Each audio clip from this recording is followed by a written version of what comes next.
Good morning, Guardians. The Hijabi Gamer here, and it has been a rough morning trying to get online, but I made it. I also then had the unpleasant surprise of realizing I was on the wrong character. But it's Friday, Zur is in the tower, and we've got good stuff, so let's see what he's got now. Yes, first off, just for all the people who keep saying it, yes, I play Destiny 2. It's been a while. Maybe I'll get back into it. But yes, I do play Destiny 2. I have the Lightfall and everything. I just like Destiny 1 more. And I haven't even been playing that much Destiny 1. I've been playing a lot of other video games. So anyway, you know Zur's in the tower because this mark is on the steps. That means he's here. This is Destiny 1. Keep in mind, so you have only 48 hours. He arrives for me at 5 a.m. in New Jersey, which is a pain in the butt because I need to be at work by 6 a.m., preferably 5:45. Yeah, and with internet problems and server problems, that makes it difficult. He's gone for me by Sunday, 5 a.m., so 48 hours. Anyway, here, let's just... Any new players? No? That's a new player.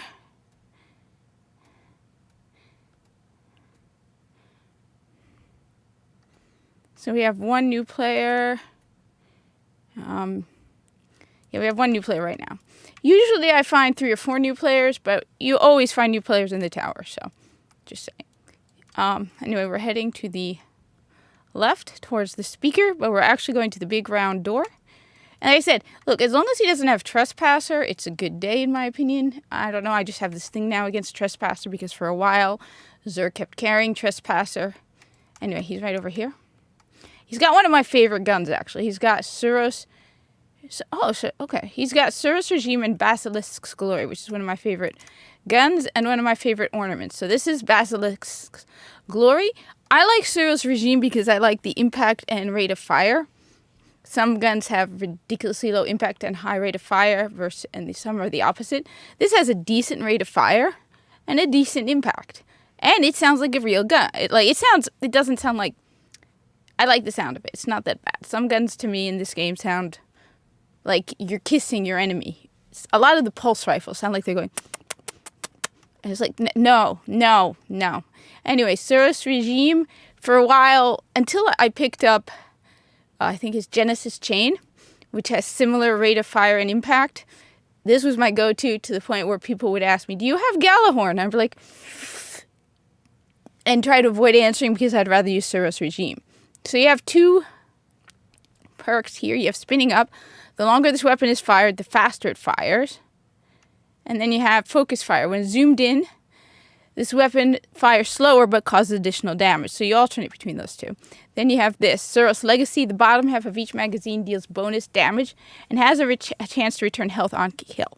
It does. I did not realize it until I was doing a Challenge of the Elder solo, and I switched away from Suros Regime, and I noticed the difference. As I said, the main thing I liked, though, was the rate of fire and impact, which is why when I picked up Genesis Chain, which is almost identical, it was great to not have to keep taking up a exotic slot with Suros Regime. But Suros Regime was one of my favorites, and I do like the ornament Basilisk's Glory. Without it, it just looks like that. With it, it looks kick butt. The other ornament is Red Memorial. I forgot what it... Oh, yeah. This is cool. Anyway, excuse me. Next, we have Hawkmoon and Moonglow. I think Moonglow is the nice ornament. Yeah, this is Moonglow. Hawkmoon, I've never been a fan of Hawkmoon. I know a lot of people like Hawkmoon. Comment down below why you like Hawkmoon, because to me, it feels very uncertain. The perk for it is you have Luck in the Chamber. 1 random bullet in the magazine causes considerable bonus damage. And then you have 2 random bullets in your magazine. So 3 random bullets out of 13. I always drop it down to 12. That means basically you have a 25% chance of getting a random bullet that will deal considerable bonus damage. So to me, that's like, I would rather use something where I'm sure of the benefits versus I have a 25% chance of getting it. I know a lot of people like Hawkmoon and we're excited about it. I'm not a big fan. I prefer Ace of Spades. Ace of Spades isn't on this character, but I also like the fact that Ace of Spades is a hunter weapon because in original Destiny, the Ace of Spades was only used by hunters.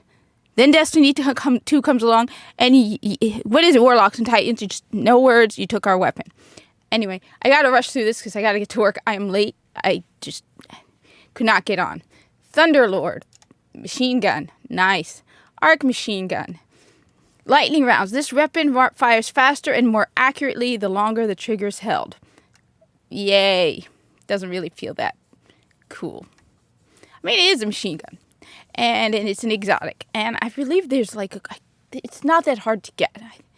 I could be wrong. I'm trying to remember. I feel like this was there were 3 guns that were machine guns, I think, that came out on Exotic Quest or something. I can't remember. It's been a while. I remember it being a big deal around Rise of Iron, but it's been a while. So remind me in the comments below.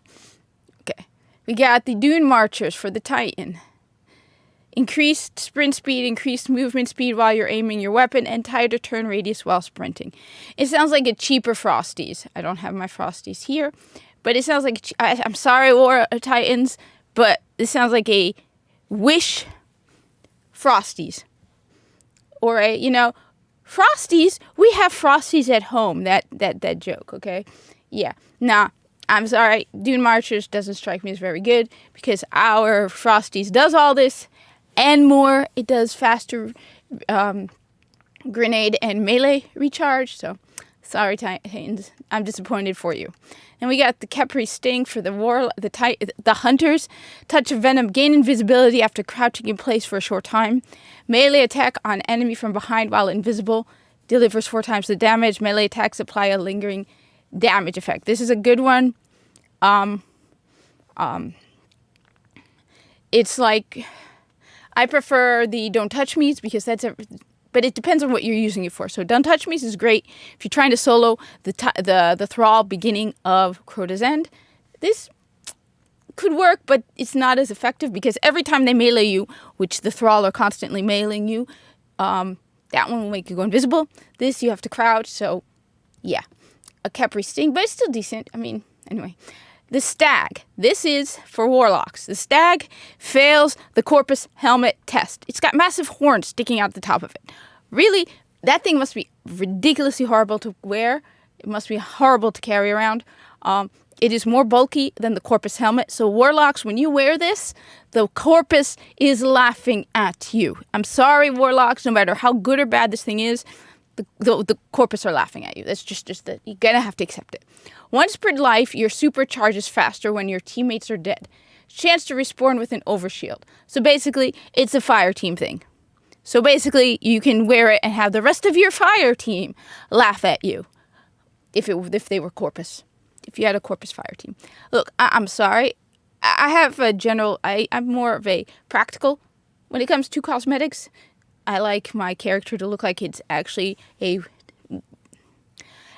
guardian out in the wilds, and a massive helmet with massive horns sticking out of it to me strikes me as extremely bulky and difficult to use in the field, and that you're probably bumping those horns into a bajillion things, and that when the Corpus Helmet, which everyone calls the refrigerator as a joke, is less bulky than your helmet, you're definitely doing it wrong. I would have, if that were me, I would have cut off the horns early on, hoping that, it wouldn't infringe on its abilities.